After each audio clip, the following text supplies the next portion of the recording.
Hey space friend, I've fixed enough on this ship at this point to get it to actually fly, which means I need to start being more careful with my fuel levels. So today we're going to write a Python program that tracks my current fuel levels and the projected fuel levels to make sure that I can get to my destination.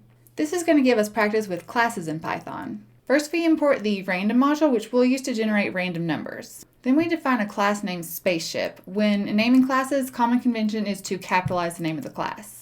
Init with underscores around it is a constructor that initializes objects of the spaceship class. It takes fuel capacity as a parameter and sets up the initial state of the spaceship. Self.fuel_capacity stores the maximum level of the fuel capacity for the spaceship. Self.fuel_level stores the current fuel level initialized to the full fuel capacity. Self.current_planet stores the current planet initialized to Earth. Listen, I know we're nowhere close to Sol System right now. This is just a prototype for when I figure out what all these planets around us are. That's all simple enough, but what in the galaxy do all these references to self mean? In Python, self refers to the instance of the class itself. When you create an instance of a class, which is also called an object, self helps differentiate between the attributes and methods of that specific object. Pretend you're on Earth again and think about a blueprint to build houses in a neighborhood. Each house or object has a set of rooms or attributes and functionalities or methods that self helps organize. Essentially, self is used to access and modify the attributes and methods of the particular object you're working with, allowing each instance to maintain its own distinct data.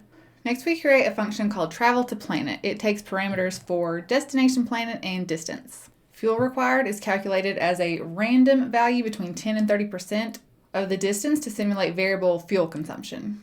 Random.uniform is a function in the random module that generates a random floating point or decimal number in the range of AB, where A is the lower bound and is inclusive, and B is the upper bound and is exclusive. So in this code, we can generate a random number between 0.1 and 0.29 since the upper bound is exclusive, and the generated number is uniformly distributed, meaning that each possible value in the specified range has an equal chance of being selected.